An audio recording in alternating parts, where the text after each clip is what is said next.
syahid akibat serangan udara di kamp pengungsian Bureij. Sejak serangan pada Oktober tahun lalu, lebih dari 38.000 warga Palestina meninggal dunia dan lebih dari 80.000 lainnya mengalami luka-luka. Tidak hanya itu, serangan Zionis Israel juga mengakibatkan bencana kemanusiaan di Gaza, Palestina.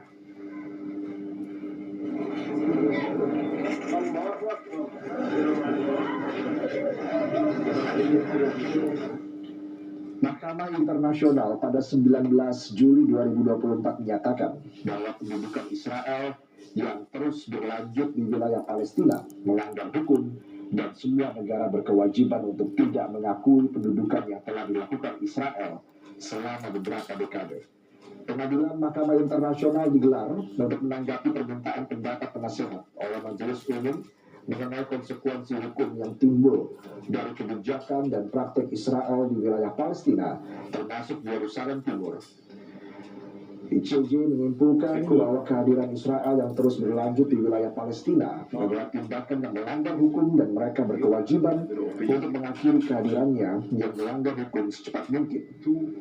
By 14 votes to 1. Israel berkewajiban untuk segera menghentikan semua kegiatan pemukiman baru dan mengevakuasi semua pemukim dari wilayah Palestina serta memberikan kompensasi atas kerusakan yang ditimbulkan pada semua orang atau badan hukum yang bersangkutan. Pernyataan tersebut lebih lanjut menyatakan bahwa semua negara mempunyai kewajiban untuk tidak mengakui situasi yang timbul dari kehadiran Israel yang melanggar hukum. By 11 votes to 4, based on the opinion that the state of Israel's continued presence in the occupied territory is unlawful. By 11 votes to 4, based on the opinion that the state of Israel is under an obligation to bring to an end its unlawful presence in the occupied Palestinian territory as rapidly as possible. By 14 votes to 1, based on the opinion that the state of Israel is under an obligation to cease immediately all new settlement activities and to evacuate all settlers from the occupied Palestinian territory. By 14 votes to 1, based on the opinion that the state of Israel has the obligation to make reparation for the damage caused to all natural or legal persons concerned in the occupied Palestinian territory. Penasehat Kebijakan Luar Negeri Palestina Riyad Malki pada hari Jumat memuji keputusan Mahkamah Internasional yang menyatakan kehadiran Israel di wilayah pendudukan Palestina melanggar hukum dan menyebutnya sebagai momen penting bagi Palestina, bagi keadilan dan bagi hukum internasional. A watershed moment for Palestine, for justice and for international law. Israel's occupation has been declared unlawful by the World Court, which has stipulated that it must be terminated completely and as rapidly as possible. This means Israel is under an obligation to end this illegal colonial enterprise unconditionally, and in our view, that means immediately and totally. The court also found that illegal Israeli occupation violates the UN Charter, human rights and international humanitarian law, including, in particular, the prohibition of racial segregation and. Lalu apa implikasi putusan Mahkamah Internasional yang menyatakan pendudukan Israel atas wilayah Palestina ilegal? Kita akan membahasnya bersama pakar hukum internasional Hikmahanto Juwana. Selamat malam, Prof. Selamat malam, Reza. Baik, Prof.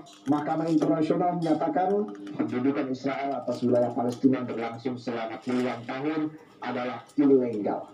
Menurut Anda, apakah putusan ini mengejutkan bagi Anda, Prof?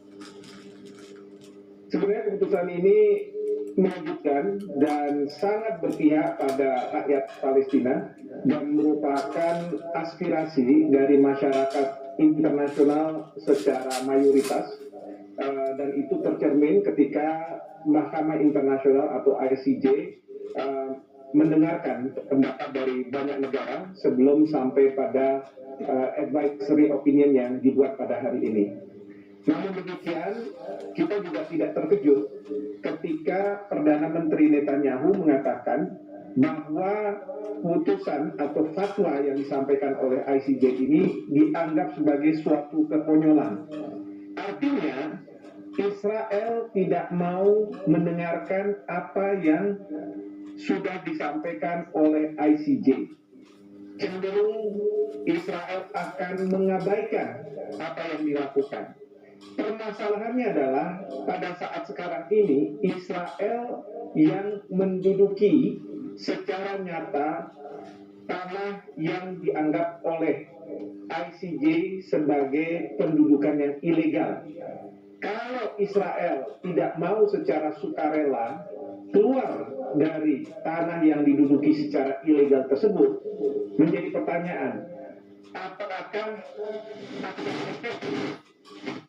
nasihat atau fatwa yang disampaikan oleh ICJ ini? Sayangnya menurut saya ini tidak akan efektif, kecuali ada putusan dari Majelis Umum PBB atau Dewan Keamanan PBB yang memungkinkan negara mengambil tindakan dengan menggunakan kekerasan, menggunakan senjata untuk mengeluarkan Israel dari tanah Palestina. Sayangnya, sekali lagi ini sayangnya, bahwa ini pun tidak mungkin karena Israel akan didukung oleh Amerika Serikat. Apapun putusan dari ICJ, Amerika Serikat akan berada di belakang Israel.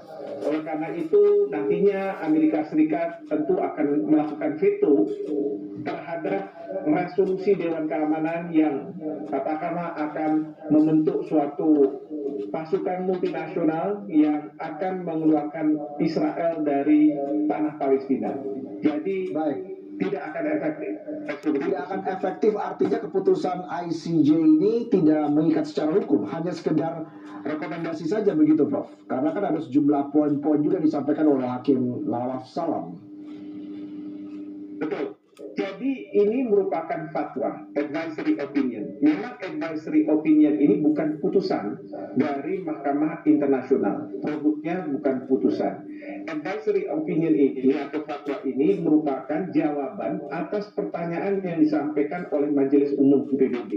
Nah, pertanyaannya adalah apakah yang dilakukan oleh Israel melakukan okupasi itu legal atau tidak legal, terutama sekali dalam kaitan dengan hak menentukan nasib sendiri dari rakyat Palestina. Dan itu sudah dijawab oleh Mahkamah Internasional bahwa menurut hukum internasional, jadi berdasarkan hukum internasional, Mahkamah Internasional atau ICJ mengatakan bahwa tindakan itu tidak legal, ilegal. Nah, sayangnya Mahkamah Internasional mengatakan di dalam putusan dalam advisory opinionnya, fatwanya, bahwa tindak lanjut akan diserahkan kepada Majelis Umum PBB yang menanyakan kepada Mahkamah Internasional. Walaupun di situ bisa disebutkan bahwa sebaiknya Israel mengakhiri okupasi yang dilakukan pada saat sekarang ini. Artinya harus angkat kaki dari tanah Palestina. Tapi saya yakin Israel tidak akan melakukan hal ini. Jadi apalagi yang bisa menghentikan operasi militer Israel terhadap Palestina, Prof? Sebenarnya hanya satu, yaitu rakyat Israel menurunkan Perdana Menteri Netanyahu. Karena ini semua, terutama serangan ke Gaza, itu diinisiatifi dan kemudian diteruskan sampai dengan hari ini oleh Perdana Menteri Benjamin Netanyahu.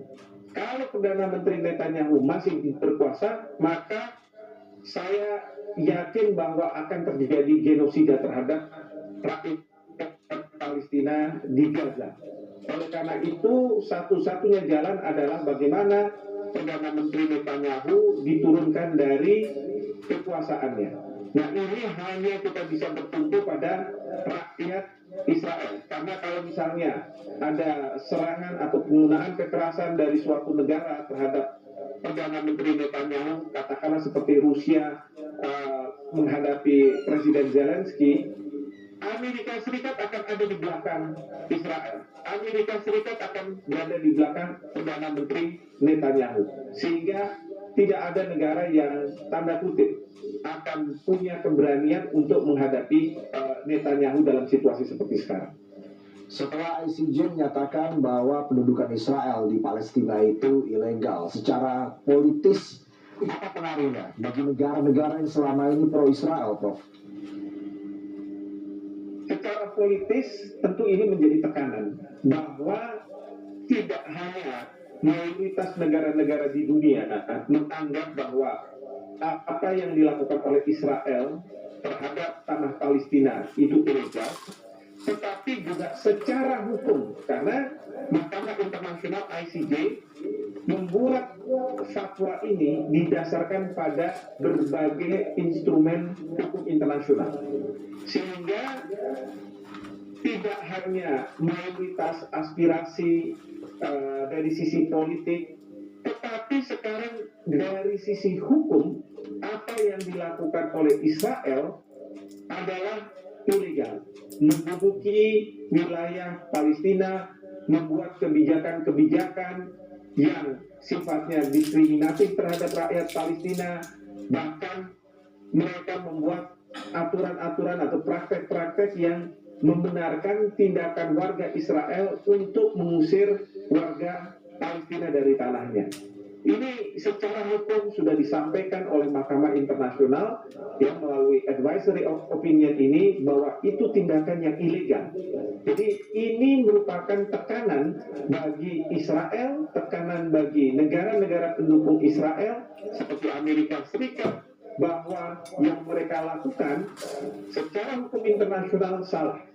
Permasalahannya adalah bagaimana memaksakan apa yang sudah menjadi aspirasi, apa yang sudah menjadi putusan dari Mahkamah Internasional atau advisory opinion dari Mahkamah Internasional agar benar-benar terwujud.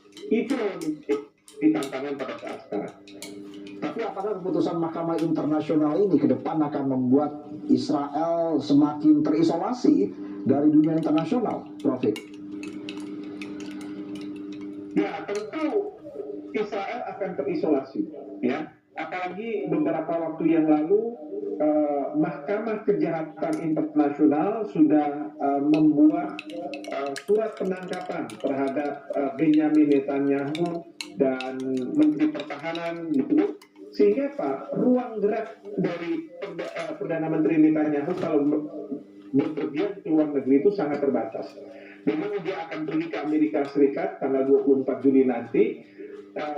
Tapi ingat, Amerika Serikat bukan anggota dari Mahkamah Kejahatan Internasional, sehingga dia akan bisa melanggang ke sana.